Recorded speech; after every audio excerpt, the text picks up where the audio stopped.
Bienvenue dans cette vidéo consacrée à la valorisation de Yango Sénégal, un service de transport très présent à Dakar. Yango, c'est bien plus qu'une simple application de transport. C'est un investissement colossal qui attire l'attention de tous les observateurs financiers. Avant de plonger dans les chiffres, laissez-moi vous rappeler que Yango est une plateforme d'information, tandis que les services de transport sont assurés par les tiers.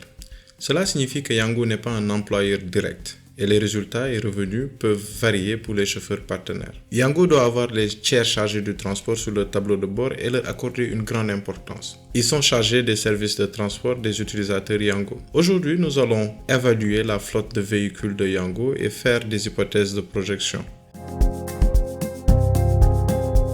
Vous l'avez certainement remarqué, à Dakar, Yango a investi massivement dans sa présence. Des taxis floqués du logo Yango sillonnent les rues, des panneaux publicitaires inondent la capitale et des campagnes de recrutement ont été lancées. Un taximan m'a une fois raconté quand Yango était venu démarcher le GIE dans lequel il faisait partie.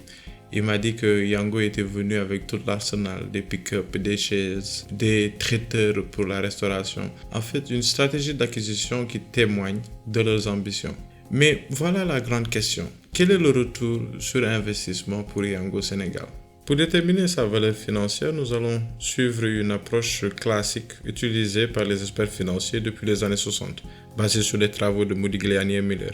La valeur d'une entreprise étant la valeur présente de ses flux de trésorerie futurs, ajustés en fonction des risques associés. Nous allons faire une valorisation basée sur les utilisateurs Yango. En tant qu'analyste, nous nous interrogeons sur la gestion actuelle de Yango Sénégal et sa stratégie pour pénétrer le marché sénégalais. Cependant, il ne faut pas ignorer les incertitudes qui pèsent sur l'entreprise, notamment la récente introduction au Maroc et les possibles changements politiques à venir au Sénégal. Ces éléments peuvent impacter l'avenir de Yango. En parlant d'avenir, nous allons examiner la flotte de véhicules à disposition de Yango Sénégal. Yango propose 3 services: économie, confort et les services de livraison de colis à moto. Leur flotte de véhicules est constituée généralement de particuliers, de professionnels du transport et d'entreprises partenaires. Leur stratégie à long terme, à mon avis, repose sur les professionnels du transport et les entreprises partenaires. Pourquoi? Parce qu'au début, les particuliers étaient particulièrement séduits par l'idée de gagner jusqu'à 350 000 francs CFA par semaine, bien au-dessus de la moyenne des salaires au Sénégal.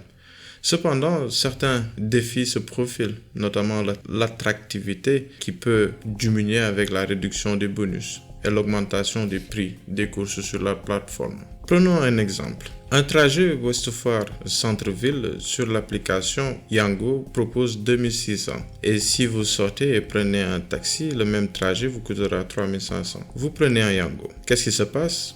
Le tiers chargé du transport encaisse les 2600 que vous allez lui remettre en espèces et lorsqu'il atteint 5 courses par jour, Yango lui verse un bonus pour compenser le manque à gagner sur les autres courses. Sauf qu'en ce moment, Yango est en train de réduire les bonus en augmentant les prix des courses progressivement pour rejoindre les prix du marché. Cela devient de moins en moins attractif pour les particuliers.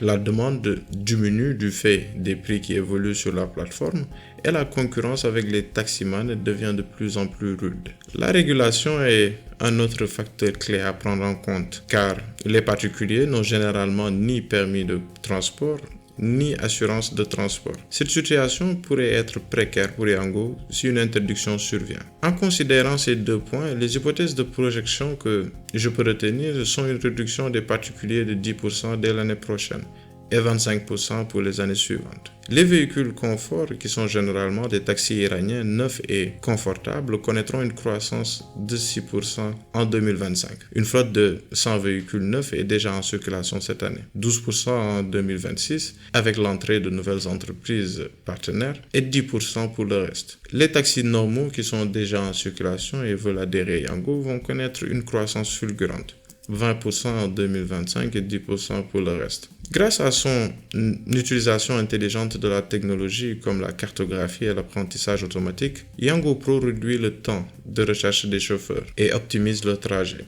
C'est un avantage non négligeable pour les chauffeurs de taxi traditionnels.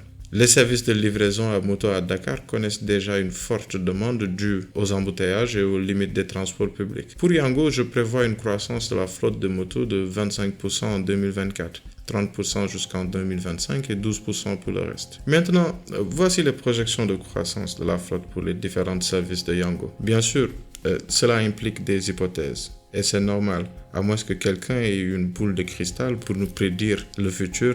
Et je suis curieux de connaître vos projections, vos hypothèses de projection. Nous les utiliserons pour calculer les chiffres d'affaires. Et pour cela, il vous faudra prendre en compte aussi un service qui ne tardera pas à faire son entrée dans le marché sénégalais. Il s'agit du service Yango for Business, qui permet aux entreprises de gérer les besoins en transport de leurs entreprises,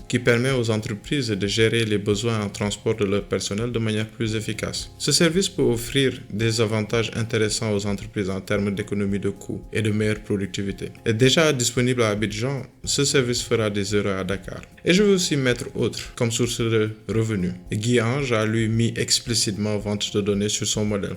Et oui, une source supplémentaire peut être les données récoltées sur les utilisateurs. Comme Google, Yandex et autres moteurs de recherche, les données peuvent représenter une valeur ajoutée pour Yango.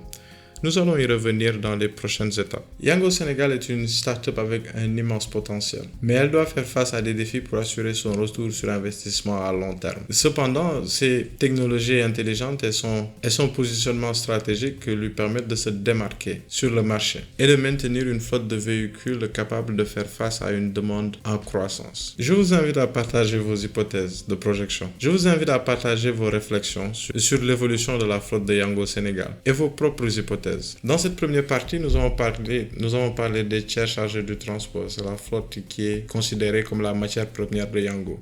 Après cela, nous allons parler des utilisateurs et valoriser ces utilisateurs. Combien vaut un utilisateur Yango? Merci de m'avoir suivi dans cet exercice et je suis impatient de vous retrouver dans les prochaines étapes. À très bientôt. Merci.